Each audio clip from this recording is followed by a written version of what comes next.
जय हिंद। नमस्कार फ्रेंड्स।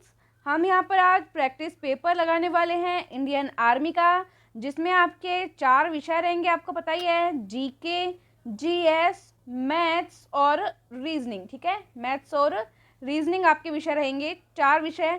सभी को लाइव चैट बॉक्स में अपने आंसर देना है और मैं आपको टारगेट देती हूँ 45 प्लस क्वेश्चंस करने का। चलो इसको थोड़ा हम कर लेते हैं। 40 to 45 क्वेश्चन का आपको टारगेट मिला है, इतने क्वेश्चन आपको करने हैं। चलिए जल्दी से क्लास को शेयर करिए। सभी फौजी क्लास को शेयर जरूर करेंगे, ज़्यादा से ज़्यादा अपनी जो फौज है उसको हम बढ़ाएंगे।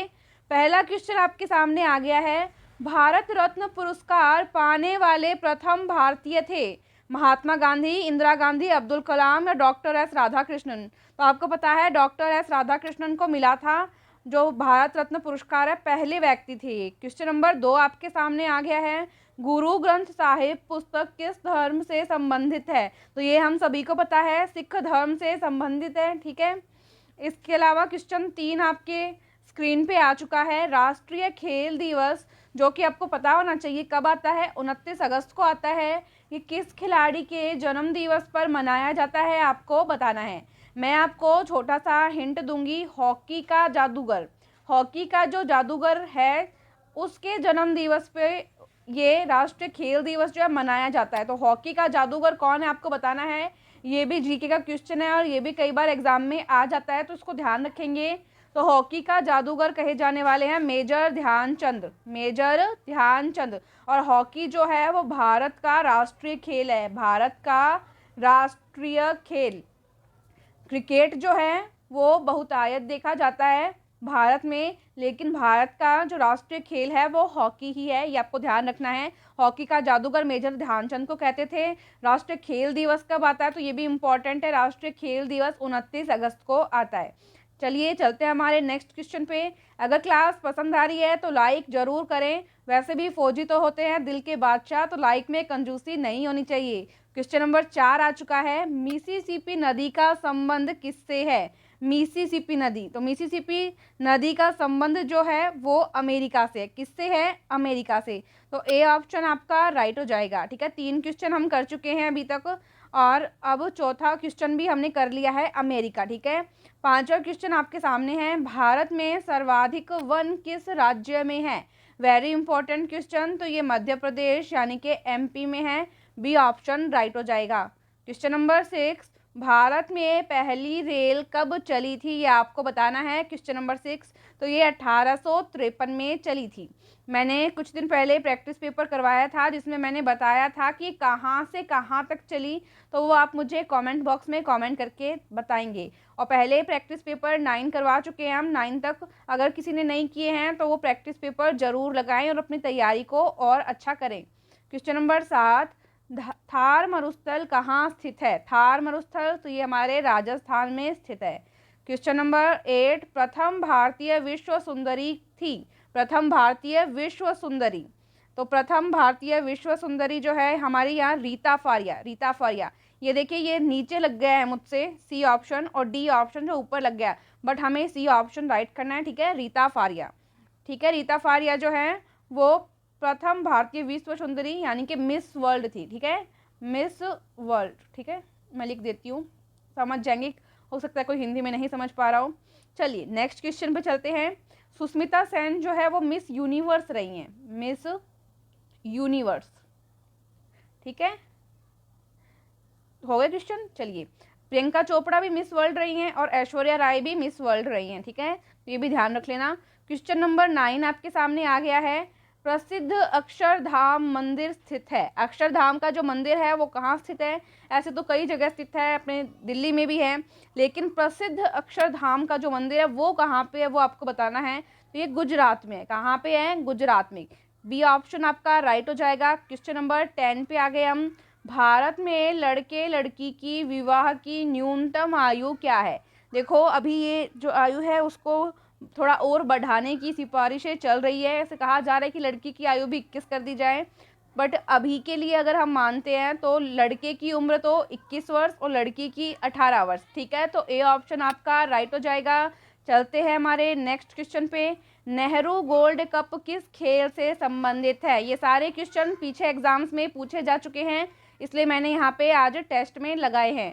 तो ये क्वेश्चन आपको आने ही चाहिए क्योंकि ये क्वेश्चन कई बार रिपीट होते हैं। Question number 11, Nehru gold cup किस खेल से संबंधित है?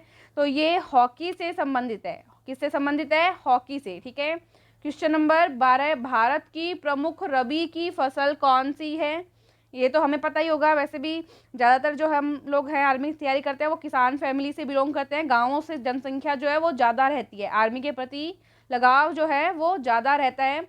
शहरों में आजकल बच्चे पता नहीं क्यों थोड़ा कम हो गया है, सभी का नहीं कह रही मैं, काफ़ी शहर के बच्चे भी हैं, लेकिन रुझान थोड़ा कम हो गया है। तो आपके जो शहर के साथी हैं उनको भी आप तैयारी करने के लिए मोटिवेट ज़रूर करें, उनका भी प्रोत्साहन बढ़ाएं। ठीक है, तो हम बता देंगे यहाँ पे रबी की फसल कौन सी है।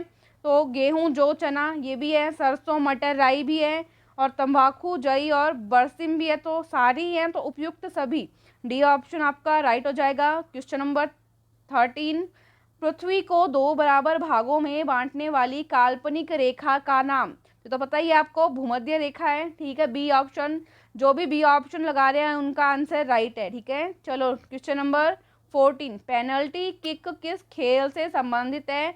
वैसे भी खेल वगैरह तो आप लोग देखते ही हो, तो इसका जवाब आपको आना चाहिए। पेनल्टी किक तो ये फुटबॉल से संबंधित है। ठीक है, बी ऑप्शन राइट है। क्वेश्चन नंबर 15, हाल ही में निम्न में से किस राज्य के विशेष राज्य होने का दर्जा जो है वो समाप्त कर दिया गया? तो ये आप सभी को पता है, जम्मू और कश्मीर का, जम्मू और कश्मीर का। ये टाइपिंग में थोड़ा ऊपर नीचे हो गया है, बट हमें जम्मू कश्मीर जो है वो राइट आंसर लगा लेना है। आपको क्या ही मतलब ऊपर नीचे कैसे ही हो, ठीक है, तो अपने को हमारा सही उत्तर देखना है, जम्मू कश्मीर। जम्मू कश्मीर को विशेष राज्य होने का दर्जा जो है समाप्त कर दिया गया। ये आपको मैंने डिटेल के साथ पहले भी बताया हुआ है अच्छे से। तो चलिए चलते हैं हमारे नेक्स्ट क्वेश्चन पे। अब सामान्य विज्ञान जो हमारी आ चुकी है, देख पा रहे हैं आप। जो भी नए स्टूडेंट्स हैं एक बार चैनल को सब्सक्राइब करेंगे ताकि आगे जो वीडियोस आए उनके नोटिफिकेशन आपको टाइम पे मिल पाएँ, सारी न्यूज़ भी मिल पाए और पढ़ाई का जो मटेरियल है वो भी मिल पाए। और फ्री क्विज़ करने के लिए और फ्री स्टडी मटेरियल लेने के लिए आप टेलीग्राम चैनल को ज़रूर ज्वाइन करें। क्वेश्चन नंबर 16 आ गया आपके सामने। पोटेशियम परमैंगनेट यानी कि लाल दवा जिसको हम बोलते हैं आम भाषा में, उसका सूत्र आपको बताना है। ठीक है, लाल दवा का सूत्र आपको बताना है। इसमें यहाँ पे किसी भी जगह पे 4 नहीं लग पाया है टाइपिंग में, ये सर से कोई बात नहीं। चलो अब समझ गए, अब जवाब दीजिए। KMNO4 क्या उत्तर होगा इसका? KMNO4, तो ए ऑप्शन क्या लग जाएगा? राइट लग जाएगा। समझ गए सभी?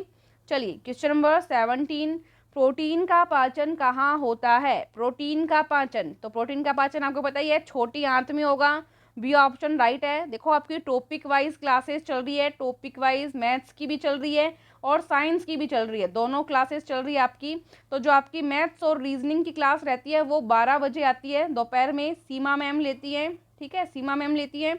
और जो आपकी साइंस की क्लास आती है, साइंस की क्लास आती है आपकी 12:30 बजे, जो कि आपकी अनीता मैम करवाती है आपको। ठीक है, तो क्लासेस सभी जरूर लें, टॉपिक वाइज पढ़ना भी बहुत ज़रूरी होता है ताकि कॉन्सेप्ट आपके क्लियर हो। ठीक है, तो छोटी आंत में क्या होता है? प्रोटीन का पाचन होता है। क्वेश्चन नंबर 18, किस रंग के प्रकाश का अपवर्तनांक सबसे अधिक होता है? अपवर्तनांक सबसे अधिक किसका होता है आपको बताना है।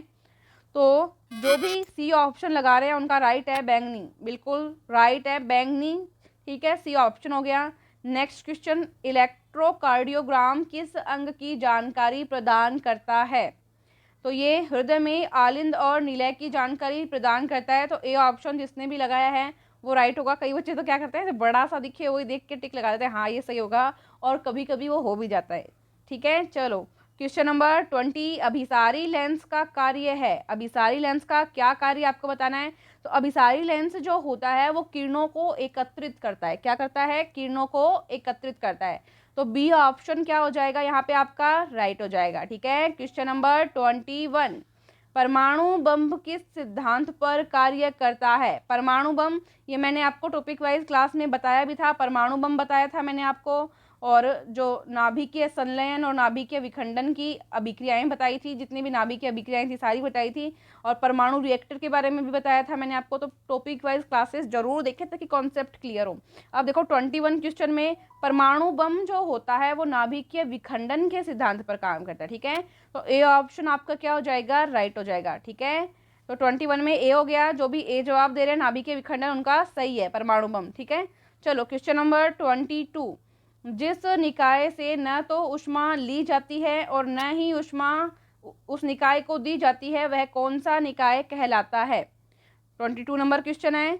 तो ऐसा निकाय जिसमें ऊष्मा, मानो ये कोई निकाय है, इससे ऊष्मा बाहर भी नहीं जा सकती और ना ही ऊष्मा इसके अंदर आ सकती, कुछ भी नहीं हो सकता, कुछ भी पॉसिबल नहीं होता। ऐसा निकाय जो होता है वो रुद्धोष्म निकाय कहलाता है। क्या कहलाता है? रुद्धोष्म निकाय। तो ए यहाँ पर आपका सही जवाब हो जाएगा। चलते हैं नेक्स्ट क्वेश्चन पे। परमाणु भट्टी में ऊर्जा किस तत्व के विघटन से प्राप्त होती है? परमाणु भट्टी मैंने पढ़ाया हुआ है आपको, तो उसमें ऊर्जा किस तत्व के विघटन से, किस तत्व के टूटने से प्राप्त होती है, ये आपको बताना है। ठीक है, सभी ऑप्शंस आपके सामने हैं, जल्दी से बता देंगे। तो ये यूरेनियम 235, यूरेनियम 235 जो तत्व है उसके विघटन से प्राप्त होती है। ठीक है, हम बहुत ट्राई करते हैं कि एकदम परफेक्ट 100% आपको सही प्रोवाइड करवाएं सभी चीज़ें। बाई चांस आपको अगर कहीं लगता है कि कहीं इम्प्रूवमेंट होनी चाहिए या आपको कोई सजेशन हो, आप कोई हमें आइडिया देना चाहते हो कि इस तरह से कर सकते हैं, या आपको कुछ कमी लगे करवाने में हमारे वर्क में, तो आप ज़रूर बताएं। क्योंकि वही है, भगवान तो होता ही नहीं, हम सब भी इंसान हैं, कई बार गलती भी हो जाती है, तो आप सभी उससे हमें अवगत कराएंगे। ठीक है, और हाँ, एक बार और मैं आपको बोलना चाहती हूँ, आप जब ई बुक्स ऑर्डर करते हैं, अभी बहुत ज़्यादा ई बुक्स के ऑर्डर्स आने लग गए हैं, तो जब ई बुक्स ऑर्डर करते हैं तो आपके पास मेल आती है, उसमें साफ साफ लिखा होता है कि 3 से 5 घंटे के अंदर ई बुक आ जाएगी। क्योंकि इतने सारे स्टूडेंट्स होते हैं, सभी को अवेलेबल करवाना, और टेक्निकल टीम हालांकि पूरा वर्क करती है, पर सोचो कभी वो कुछ काम भी कर रहे हो, खाना भी खा रहे हो, उनका भी घर परिवार है, तो टाइम लग सकता है। तब हम लिखते हैं उसमें 3 से 5 घंटे में आ जाएगी, और उसी टाइम सब एक साथ फ़ोन पे फ़ोन करने लग जाते हो, अभी भेजो, ये कब भेजो। तो 3 से 5 घंटे रुक जाया करो, वेट किया करो। ऐसा नहीं है कि हम कोई धोखाधड़ी कर रहे हैं या ई बुक आपको नहीं मिलेगी, ई बुक आपको ज़रूर मिलेगी। बाकी सभी लोग इतने इतने पैसे ले रहे हैं, मतलब 100 रुपये से कम तो कोई भी ई बुक दे ही नहीं रहा। 100 रुपये से कम तो आपको इतनी सही क्वालिटी में, इतनी अच्छी क्वालिटी में अगर ई बुक मिल रही है 100 से कम रुपए में, तो मुझे बताना, कोई नहीं दे रहा है। मैं यहाँ पे आपको 19 रुपये, 20 रुपये और 30 रुपये में ई बुक प्राप्त करवा रही हूँ, और फिर भी आप थोड़ा सा वेट नहीं कर सकते। 3 से 5 घंटे का वेट करें, इससे कम टाइम में ही आ जाती है, पर थोड़ा वेट आपको करना चाहिए। 24 नंबर क्वेश्चन, कौन सा घरेलू उपकरण ओजोन परत को प्रभावित करता है? तो ओजोन परत को प्रभावित करने वाला हमारा फ्रिज है, जिसको हम रेफ्रिजरेटर बोलेंगे। तो बी ऑप्शन आपका राइट हो जाएगा। क्वेश्चन नंबर 25, निम्न में से कौन सा जल जनित रोग है? जल जनित रोग, तो हेजा भी है, आंत्रज्वर भी है, इस पे बिंदी लगा दो, अमी भी है, पेचिस भी है, तो सारे यहाँ, तो कौन सा हो जाएगा उपयुक्त सभी? डी ऑप्शन आपका राइट हो जाएगा। क्वेश्चन नंबर 26, निम्न में से विद्युत का कुचालक है, विद्युत का कुचालक आपको बताना है। तो नमक का घोल तो सुचालक होता है, ग्रेफाइट और शुद्ध पानी, तो इसमें शुद्ध पानी आपका राइट आंसर हो जाएगा। ठीक है, शुद्ध पानी जो होता है, जिसको हम आसुत जल भी बोलते हैं, ये विद्युत का कुचालक होता है, इसमें विद्युत का चालन नहीं होता। लेकिन शुद्ध जल जो है वो प्रयोगशाला में ही पाया जाता है, ऐसे नहीं मिलता आपको। ठीक है, क्वेश्चन नंबर 27 पे चलते हैं। यदि दो पिंडों के बीच की दूरी को दुगुना कर दिया जाए, कोई दो पिंड है और उनके बीच में जो दूरी है, जो डी है, डिस्टेंस है, ठीक है, इसको क्या कर दिया? दुगुना कर दिया। दुगुना कर दिया जाए तो उन पर लगने वाले गुरुत्वाकर्षण बल पर क्या प्रभाव पड़ेगा? तो जो गुरुत्वाकर्षण बल है जो इन दोनों ही पिंड पर लग रहा है, इस पे क्या प्रभाव पड़ेगा, ये आपको बताना है। ठीक है, तो ये क्या हो जाएगा? 1/4 हो जाएगा। क्या हो जाएगा? 1/4। क्यों? क्योंकि इन दोनों का क्या गुणा, और बट्टे में क्या होता है, बट्टे में ये जो डिस्टेंस रहती है, दोनों पिंड होते हैं, ये मानो m1 का है, ये m2 का मान लिया, तो m1 गुणा m2 बटे और डी स्क्वेयर, ये होता है। ठीक है, तो अब यहाँ पे स्क्वायर है ना, अगर आप क्या करोगे, इस दूरी को दुगुना करोगे तो इसकी स्क्वायर होगी, मानो 2 गुना कर दिया तो 2 की स्क्वायर करोगे, कितनी हो गई? 4। ठीक है, और ये क्या है? बटे में है, बटे में मतलब भाग में, किसमें है? ये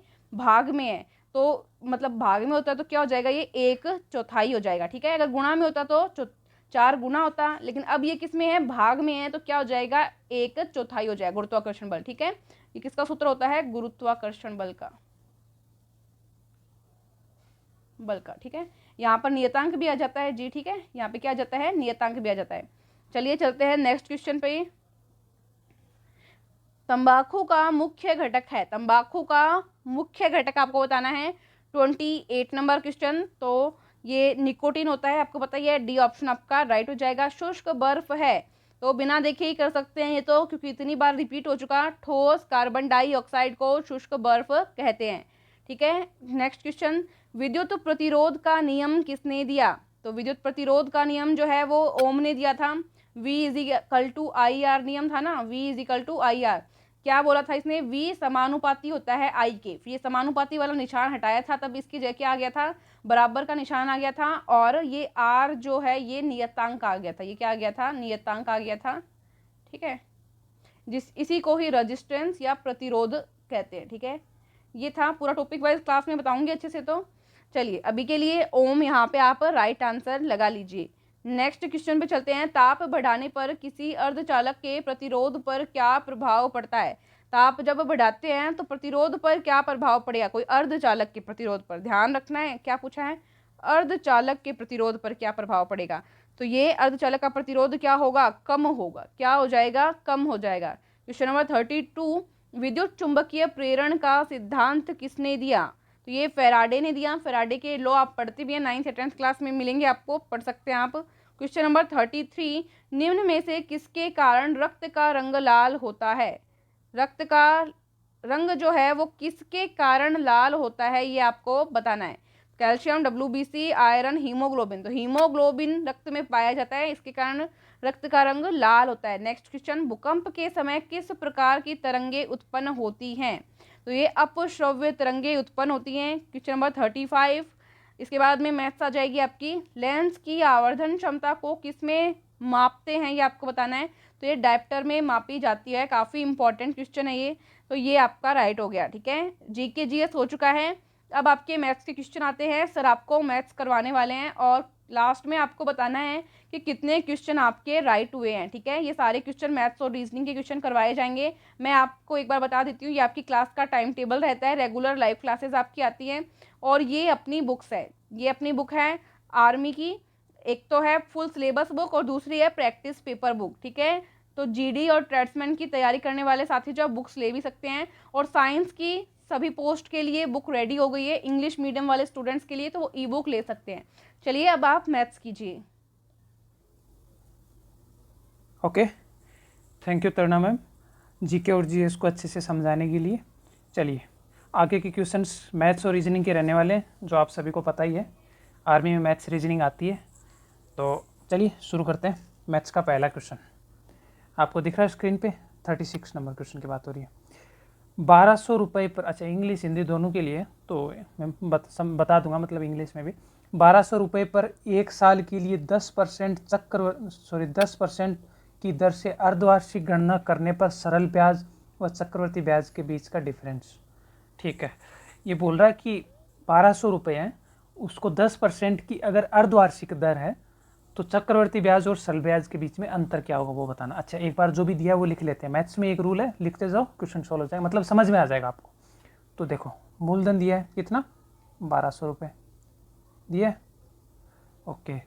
दर कितनी दी है, 10%, ओके। वो भी अर्धवार्षिक है, मतलब हाफ ईयरली है।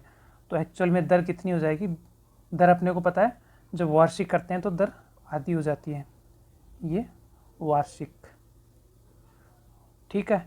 फिर दर, उसके बाद समय दिया होगा, कितना दिया है, समय दिया है यहाँ पे अपने को 1 साल के लिए, 1 साल, ये है हाफ ईयरली, मतलब अर्धवार्षिक। वार्षिक लिखें तो 2 साल हो जाएगा, समय दुगुना हो जाता है वार्षिक में और दर आधी हो जाती है। अब देखो जब आपको ऐसे क्वेश्चन देना तो इसका एक सीधा सा ट्रिक है, वो ट्रिक ये है, आप वो ट्रिक से कर लेना, वैसे सिंपल बेसिक से भी कर सकते हो, पर ट्रिक ये है कि मूलधन जो अंतर है ना, एक सेकेंड, जो अंतर है ना वो आएगा अपना, ट्रिक ये है कि जो अंतर है वो अपना होगा मूलधन, मतलब प्रिंसिपल, दर बट्टा 100 का पावर 2। तो मूलधन प्रिंसिपल कितना है, 1200 रुपये, दर कितनी है वार्षिक के केस में 5%, 5/100, और ऊपर यहाँ पे अपने को पता है क्या है, स्क्वायर लगती है क्योंकि ये 2 साल है इसलिए, ठीक है। तो तो ये हो गया 1200 गुणा 5/100 गुणा 5/100, तो 2 जीरो से 2 जीरो उड़ा दो, 5 20, 5 4 4 3, तो मतलब ये 3 रुपये हो गया। ये अंतर होगा, कितना आ गया 3 रुपये, तो ऑप्शन बी। अच्छा एक चीज़, गोला एकदम ऐसे अच्छे से भर के आना आप, ठीक है, ऐसा नहीं कि आधा छोड़ा है या बाहर निकाल दिया, ऐसा नहीं करना है, ठीक है। तो ये हो गया 36। 37 नंबर क्वेश्चन, बहुत से लोग आंसर भी दे रहे हैं, चलिए आंसर दीजिए। 37 नंबर क्वेश्चन, समीकरण है कि मूल दिए हैं कि 6 और -1 है, तो p का मान, अच्छा एक कुछ ऐसी समीकरण दे रखी है x² + px - 6 = 0, ये समीकरण है। तो ये बोल रहा है कि इसके जो मूल है वो 6 और -1 है, तो p का मान क्या होगा, ये पूछा है। अच्छा ऐसे क्वेश्चंस को कैसे करते हैं मैं आपको बता देता हूँ कि जो इसकी जो नॉर्मल इक्वेशन होती है ना अपनी, वो कुछ ऐसी दिखती है, ax² + bx + c = 0, ऐसी दिखती है। अपने को पता है अगर ये हो और मूल दिए हों, तो अपने को पता है कि जो मूलों का योग होता है ना, वो क्या होता है, मूलों का योग -b/a, ये होता है। -b मतलब x के गुणा में जो भी है वो माइनस का हो जाएगा, और जो x² के गुणा में जो भी है वो बट्टा में आ जाएगा, ठीक है। तो मूलों का योग, मूल अपने को दिए 6 और -1, तो मूलों का योग 6 + -1 बराबर कितना है, -b, b की जगह अपने में क्या है, p है, b की जगह p लिख दिया, a की जगह x² के गुणा में कुछ नहीं है मतलब 1 है, तो p/1, तो ये कितना हो गया, p = 5। 5 आ रहा है, कितने लोगों का 5 आ रहा है बताओ, नहीं। अभी देखो एक गलती की है, क्या की है, b के गुणा में जो भी है वो लिख दिया p, यहाँ माइनस भी तो है, तो ये माइनस लगाओ, तो जो ये प्लस का आ रहा था अब ये माइनस का आएगा, तो ऑप्शन बी अपना सही आएगा, ठीक है। बहुत से लोग ए कर रहे हैं, ऐसे गलती मत करो, मैंने जानबूझ के गलती की है ये, ताकि आप लोग पता कर पाओ। चलिए क्वेश्चन नंबर 38, एक द्विघात समीकरण है, ये कुछ ऐसी है, मैं लिख देता हूँ, ये थोड़ी सी सही नहीं लिखी गई, ax² + bx + c, ऐसी समीकरण है। इसके मूल काल्पनिक होने के लिए आपको पता है मूल 3 टाइप के होते हैं, मैं बता दूंगा। इस समीकरण के मूल 3 टाइप के होते हैं, जिसको बोलते हैं काल्पनिक, और काल्पनिक ऐसे लिखा जाएगा, काल्पनिक, वास्तविक और समान, ठीक है। अपने को पता है द्विघात समीकरण के 2 मूल होते हैं। काल्पनिक तब होते हैं जब अपना b² - 4ac नेगेटिव हो, ठीक है, नेगेटिव, इसको इस पूरे को b² - 4ac को कैपिटल D बोलते हैं। तो d अगर नेगेटिव हो मतलब 0 से कम हो तब काल्पनिक होते हैं। वास्तविक जब d > 0, समान जब d = 0, ये केस होते हैं। तो अपने को क्या बोल रहा है, काल्पनिक कब होते हैं, जब d < 0। d क्या होता है, b² - 4ac, ये अच्छा नहीं है b² एक्चुअली में, ठीक है, ये टाइपिंग में हो जाता है। चलिए, तो ये b² - 4ac negative, C option में सही है, तो 38 में सी हो गया। चलिए 39 का नंबर क्वेश्चन सभी लोग सॉल्व करने की कोशिश करिएगा। 200, ओके, ये कुछ ऐसा लिखा है, 256 की पावर -14, एक्चुअली में ये मुझे लग रहा है -14 भी नहीं है, ओके एक सेकेंड, इसको मैं करता हूँ -3/4 है। तो ऐसा कुछ क्वेश्चन दिया आपको, 256 की पावर -3/4, इसको थोड़ा सा सरल करने की कोशिश करनी है आपको, ठीक है। तो मैं बता देता हूँ, ऐसे क्वेश्चन में पहले क्या करते हैं, अपने जो अंदर वाला है उसको तोड़ने की कोशिश करते हैं, ठीक है, समझ रहे हो आप, तोड़ने की कोशिश करते हैं। तोड़ेंगे कैसे, ऐसे 256 को 4 × 4 × 4 × 4 लिख सकते हैं अपने, 4 चौक 16, 4 चौका 16, 16 को 16 से करोगे तो 256 आएगा, -3/4 है। चलिए अब देखो 4 4 इतना लंबा लिखने की क्या ज़रूरत है, इसको 4 की पावर 4 लिख दीजिए, लिख सकते हो, और बाहर अपने को पता है -3/4 है, ठीक है। अब ये 4 अगर मैंने एक आपको टॉपिक वाइज जो मैथ्स है उसमें बताया था कि जब ऐसा हो, a की पावर m हो और गुणा मतलब उस पूरे के ब्रैकेट के बाहर n हो, तो ये a की पावर m गुणा n हो जाती है। तो सेम ऐसा ही 4 की पावर 4 गुणा 3/4 मतलब -3/4, तो 4 से 4 कट गया, कितना बचा, 4 की पावर -3। अब देखो माइनस पावर अच्छी नहीं लग रही, इसको 1 के बट्टा में ले जाओ, तो 1/4 की पावर 3, तो 4 की पावर 3 कितना होता है, 64 होता है। तो अपना कौन सा ऑप्शन सही हो गया, ऑप्शन डी सही हो गया, ठीक है, समझ में आ रहा है। क्वेश्चन नंबर 40, अब देखो ये यहाँ पे डायरेक्ट हमने इमेज चिपकाई है, क्योंकि इसको लिखना थोड़ा सा मतलब टाइपिंग करना ईजी नहीं है। चलिए क्वेश्चन क्या है, 2 की पावर 2 गुणा 3 की पावर 4 गुणा 5 की पावर 2 बट्टा 10 गुणा 9। अब क्या करना है, सरल करना है और कुछ नहीं करना। सरल करने के केस में क्या करते हैं, इसको एक्सपेंड कर देते हैं, जो भी पावर है वो सबको अलग अलग, 2 गुणा 2, 3 को 4 बार लिखना है, लिख दिया, 5 को 2 बार लिखना है, लिख दिया, नीचे 10 है, 10 को 2 गुणा 5 लिख देते हैं, 9 को 3 गुणा 3 लिख देते हैं। ठीक है, इस 2 से ये 2 कट गया, इस 5 से ये 5 कट गया, इस 3 से ये 3 कट गया, इस 3 से ये 3 कट गया, ऊपर बचा क्या, 2 गुणा 3 गुणा 3 गुणा 5 कितना होगा, 2 गुणा 3 कितना होता है 6, 6 गुणा 3 18, 18 गुणा 5 90। तो ऑप्शन डी सही हो जाएगा, ये वाला डी ऑप्शन आपका राइट हो जाएगा, करेक्ट। चलिए क्वेश्चन नंबर 41, इसको भी सरल करना है, ये वाला क्वेश्चन है। ठीक है, तो कैसे करोगे, अब देखो लॉग की कुछ प्रॉपर्टी होती है कि लॉग में अगर गुणा में होता है ना ए गुणा बी, तो उसको अपने अलग अलग लिख सकते हैं, लॉग ए बीच में प्लस लगा दो और लॉग बी अलग अलग। अगर लॉग बट्टा में हो, ए बट्टा बी हो, तो बीच में माइनस लगा दो, लॉग ए माइनस लॉग बी। ठीक, इसी दोनों प्रॉपर्टीज़ का यूज़ करके अपने इस क्वेश्चन को सोल्व करेंगे। ठीक है, चलिए सोल्व करते हैं। लॉग 4 गुणा 16 बट्टा 25 गुणा 5। ठीक है, आसान है, ओके। अब देखते हैं, देखो ऊपर गुणा में, नीचे भी है गुणा में, बीच में एक बट्टा भी है। चलो अलग अलग लिखते हैं, कैसे लिखेंगे, लॉग 4 प्लस लॉग 16, और नीचे वाले भी क्या लिखेंगे, माइनस में आएंगे, नीचे को क्या क्या है माइनस में, मतलब ये दोनों है, दोनों का मतलब लॉग 25 और बीच में गुणा, इसका मतलब प्लस, तो लॉग 5 आ गया। लॉग 4 को क्या लिख सकते हो, 2 गुणा 2 लिख सकते हो, 2 की पावर 2, तो मतलब 2 बाहर आ जाएगा, 2 लॉग 2। 16 को क्या कर सकते हो, 2 की पावर 4 लिख सकते हो, तो 4 लॉग 2। ठीक है, माइनस का लॉग 25, 25 मतलब 2 लॉग 5।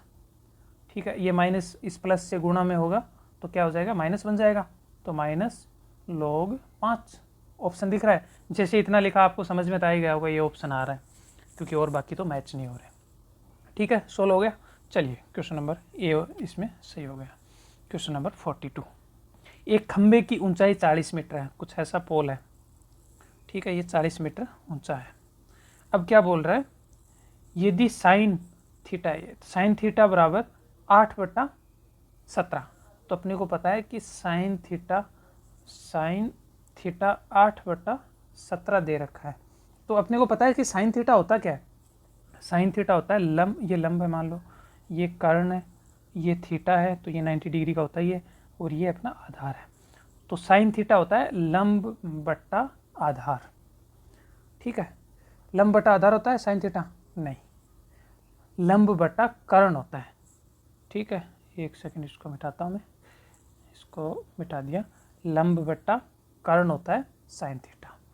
ठीक है, तो लंब अपना कितना हो गया, इसका कहने का मतलब 8/17, और इसको अगर L बट्टा A के बराबर लिखो तो लंब हो गया 8, ये तो है अपना 8। ठीक, अनुपात होता है ये। ठीक है, A नीचे वाला जो है 17, ये कर्ण है, सॉरी ये कर्ण है, तो कर्ण हो गया 17। अब पाइथागोरस थ्योरम से आप ये 17 है, ये 8 है, तो ये निकाल सकते हो ना। पाइथागोरस थ्योरम में क्या बोलते हैं, कर्ण स्क्वायर बराबर आधार स्क्वायर प्लस लंब स्क्वायर, यही तो बोलते हैं। तो आधार कितना है अपना, ये तो निकालना है, x स्क्वायर या a स्क्वायर जो भी है, प्लस लंब 8 की स्क्वायर और कर्ण 17 की स्क्वायर।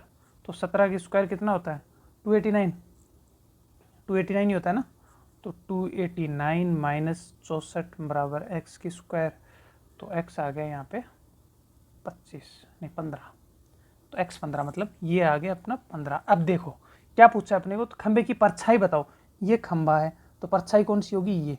अब आप बोलोगे 15 आ गई, 15 नहीं है, ये 15 तो अनुपात आया, देखो ये 40 मीटर दिया था, 40 मीटर, तो देखो 40 इधर 40 हो और इधर मान लेते हैं x बराबर क्या दिया है 8/15, ये 8 है ये 15, तो 8/15 के बराबर में क्या लिख दिया 40 बट्टा कुछ x।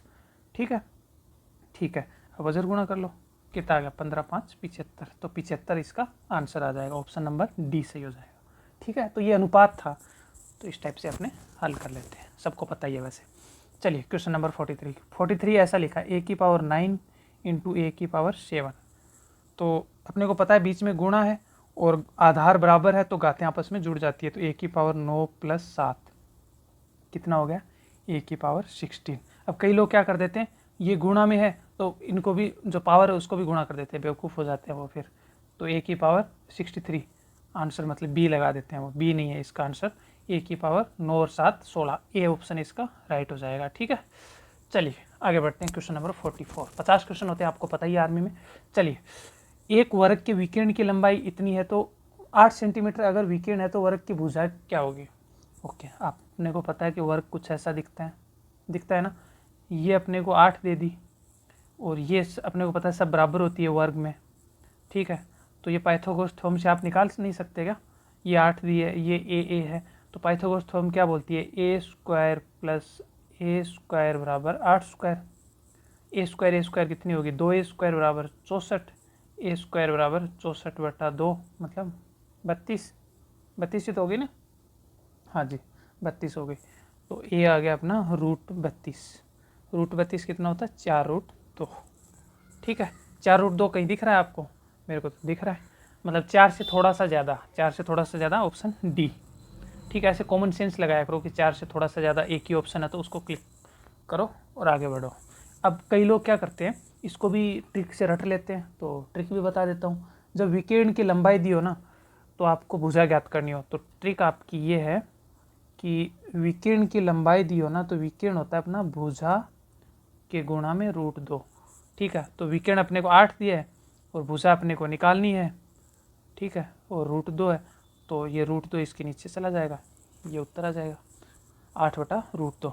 ठीक है, ये थोड़ा सा हार्ड पड़ेगा, 8 में आपको √2 की वैल्यू कितनी होती है 1.414, इसका भाग देना पड़ेगा, तो आपको डिफिकल्ट पड़ेगा, तो इस टाइप से कर लिया करो आप, ज़्यादा सूत्र उत्तर नहीं रटने हैं, जो बेसिक आता है उसी से ट्राई किया करो, सारे क्वेश्चन सोल्व हो जाए। चलिए क्वेश्चन नंबर 44 करने की कोशिश करो। दो संख्याओं का गुणनफल 216, यदि मैसेप 6 है तो लैसेप ज्ञात करो। बहुत आसान क्वेश्चन है, बहुत बार पूछा जा चुका है और ऐसे क्वेश्चन आर्मी में अभी भी आ रहे हैं, ये कितनी अच्छी बात है।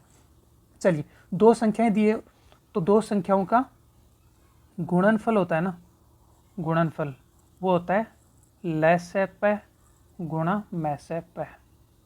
ठीक है, ये अपने को दिया है 216, लैसेप निकालना है, मैसेप कितना है 6, तो लैसेप निकालने के लिए 6 इसके बट्टा में चल जाएगा, तो 216/6 कितने हो जाएंगे बताओ, सॉल्व करो जल्दी। 6 3 18 19 20 21 मतलब 3 36 हो गया, तो 6 6 36 आंसर आ जाएगा, ऑप्शन डी इसका करेक्ट हो जाएगा।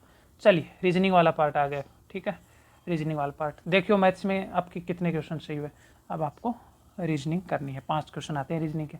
ओके, क्वेश्चन नंबर 46, -1 2 15 44 आगे क्या आएगा वो पूछा है। अब देखो, अब आप देख रहे हो कि अंतर अगर थोड़ा थोड़ा होता है तो आप सोचते कि कुछ प्लस हो रहा होगा, और अंतर अगर कम हो रहा है तो आप सोचते कुछ माइनस हो रहा होगा।